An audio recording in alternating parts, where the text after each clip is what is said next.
Hey there, so welcome to another Berry Patch review. In today's review, I'll be reviewing the fourth book in the Warriors A Vision and Shadow story arc, this book being entitled Darkest Night. So if you have not read this book or the books 1, 2, and 3, I suggest you have read that before you watch my review, though in the first part it will be spoilers free. So overall, I enjoyed the book pretty much. I went through it super quickly. I tend to do that with Lawyer's book. Well, they are an easier level, but they're also so easy to get just to know. There's a term binge watch for watching television. How about binge reading? It's possible. I've done it. I have done it. But so yes, so I can, but that's kind of a side note. But so yeah, it was a very good book. I highly recommend you reading it if you have not read it yet. I also recommend that you read books 1, 2, and 3 in the Vision Shadow story arc as well. And I just want to throw this on as well some other books I recommend you reading. I recommend you reading Hawkwing's Journey, especially to understand what's going on in the Vision Shadow story arc. I'm talking about for the archive whole, but this book too.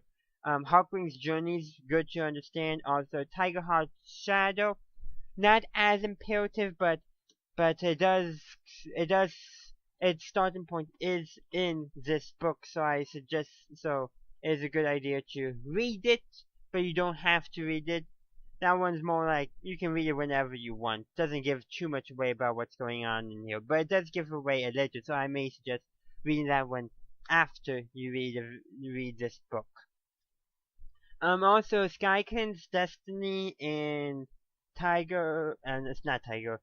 Firestar's Quest. Those two super editions are also probably would be good to help you understand what's going on in this book.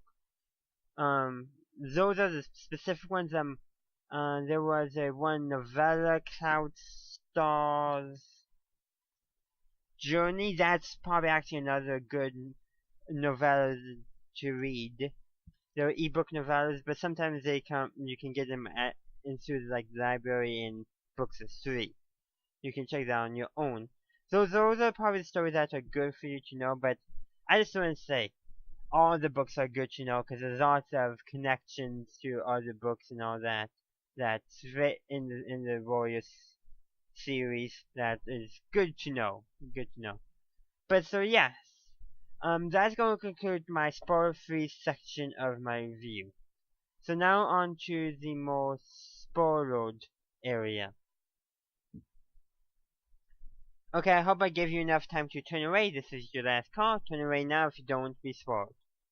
So in the quick plot summary, so this is Doctor and his rogues have been defeated, and that has happened. That's kind of the basis, but some interesting things happen that does kind of take a surprise. Essentially, half the clans are living in ThunderClan's camp. Go figure. But the Sky Clan does get some territory. Shadow Clan gives up territory. Tiger Heart gives that territory. It says he's offer that territory because he knows Shadow Clan can't keep it, nor do they have the cats to keep it or feed you with it either. Shadow Clan actually turned out pretty bad. And in this book, which this actually took me as quite a surprise because I had already read Tiger Heart's Shadow. Rowan Star disbands Shadow Clan after Tiger Heart, his son and deputy, disappears. Just so that happens, and that is quite it was quite shocking because if you have read Tiger Heart Shadows, this is a spoiler for that book, but Tigerheart becomes the next leader of Shadow Clan, something I did not expect to happen given what I did not expect that Shadow Clan would have disbanded. But so that does happen, which is interesting. But that's more kind of a side thing that's going on, but interesting. River Clan closes its borders off, And I think that just seems a bit out of character for Misty Star, the leader of River Clan. I'm just saying, based off because and also I think she's the oldest cat in the clans. She was already a full warrior by the time of third junior warrior.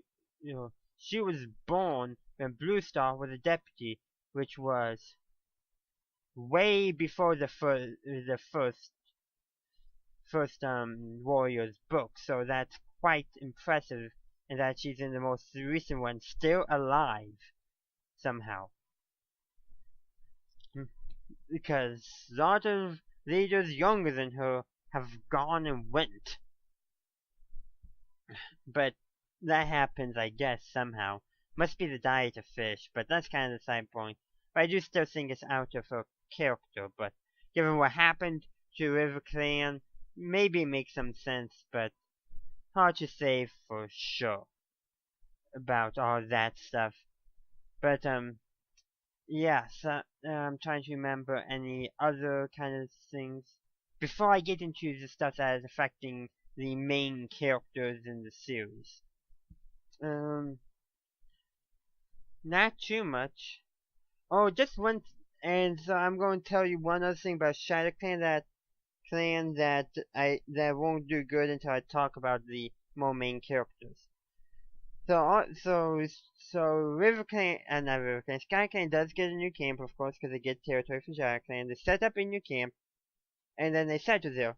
And then Twig Paw and Viapaw, the the sisters who are of Sky Clan descent, though one was raised by Shadow Clan, one raised by Thunder Clan, go to live in Sky Clan, which makes sense, though they have to essentially go through the warrior training.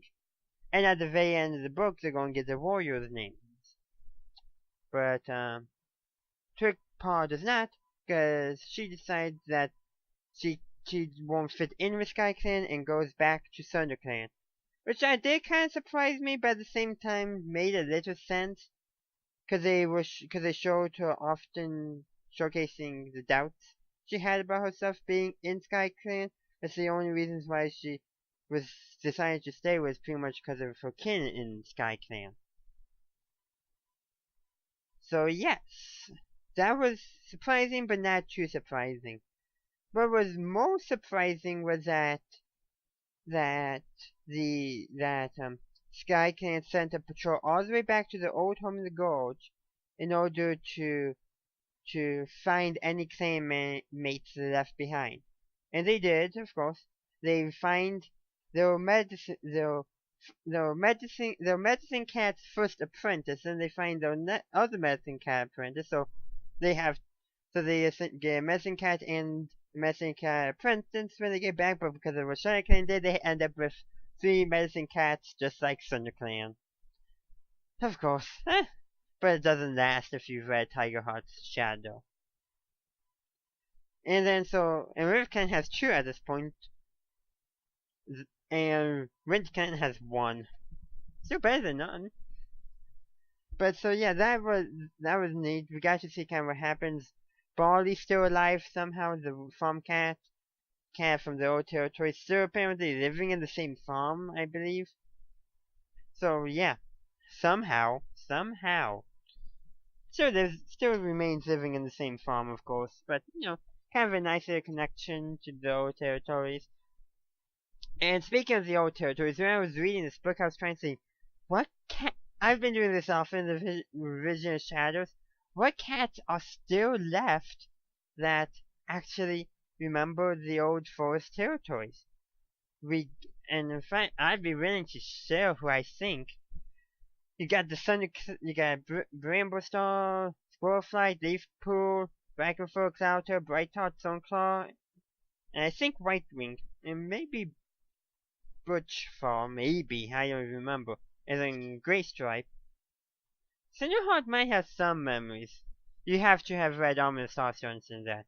The Shadow Clan, Rowan Star, and Tawny Pout. And I'm thinking the elders, Oakford and Ratscar also. And I'm not sure about the others. Wind Clan, I think Hailstar, maybe. Crowfeather, yes. And I'm also assuming there are the Whitetail, but not sure about any of the warriors. Maybe Nightcloud, but that'd be it. No Ghost Tail. As for RiverClan, Misty Star, Reed Whisker, Mothwing, and Misty Star's other kits, the other Mosspout, and none of Sky Clan. So that's obvious. But not many, but it seems like Thunder Clan might have the most followed by potentially River Clan. But I wonder that, I've been wondering that a lot, because like every arc, one or two of those cats die off, which is, shows passing of time. And it is quite interesting. So, okay, other things I want to mention in my review. Oh, so much. Connections to other books, I mentioned them earlier on. How about what do I think is going to happen in River of Fire? I think I will show that, but I first want to do a few things. One, I want to provide you guys with my predictions on what's going to happen. Let me rephrase that. First, I want to provide you guys with my rating for this book. I can't believe it's over 11 minutes in and I have not provided it yet, but I will do so. Also, I want to tell you guys about what I would and would not change / add, or take away that stuff, and then maybe I'll end up with leaving about maybe what I predict might happen in the next book. But let's actually talk about my rating. Well, I have thought about this for a whole 3 seconds, actually maybe a bit more in the back of my head, but you get the point. So I've decided to give this book, Darkest Night, a score of out of 5 stars. Ready for this? Are you ready for my rating? 4.5 stars. So there you go. That out of 5, of course. So that is my rating for this book. I feel like it deserves it.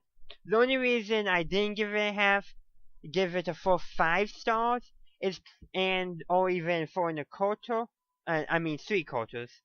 But the only reason why is because I have already read Tiger Heart's Shadow, and I felt like there were a few scenes I felt a bit disconnected from what was established in that book. Namely about Shadowcan finding out about Dovetail's disappearance. And for some reason I somehow remember I felt like it was more in a gathering setting with RiverClan rather than how Thunderclan sending out patrols to every camp. And so that does not make I thought that was a bit disconnecting. Because if I somehow remember, now this could be the Mandela effect, that I just want to point that out at me misremembering it. But I do somehow feel like in Tiger Heart Shadow that one part that was kind of glossed over in this book was that Thunderclan sent out patrols and then announced it at a gathering that RiverClan attended. Now I could be remembering this wrong, or they put it that way because they did not want to reveal what was going to happen in this book. I'm not quite sure. I just feel like there's a disconnect there. And also for some reason I saw there's a few other small things that I felt a disconnect with. I could be mistaken, of course, but it did impact my rating, having me give it a slightly lower score. Actually, as for what I was going to talk about ending-wise with what I would add, subtract, change, and my predictions for the next book, are not going to be in this video. I'm almost at 15 minutes, and my account's not letting me upload beyond 15 minutes for some odd reason. I'll explain more in the next video. So thank you for watching. If you enjoyed this video, please leave a like, and let me know down in the comments what did you think of this book that I have reviewed to do. Thank you for watching, and as always, have a good day, a good night, wherever you are. May Star Clan light your path.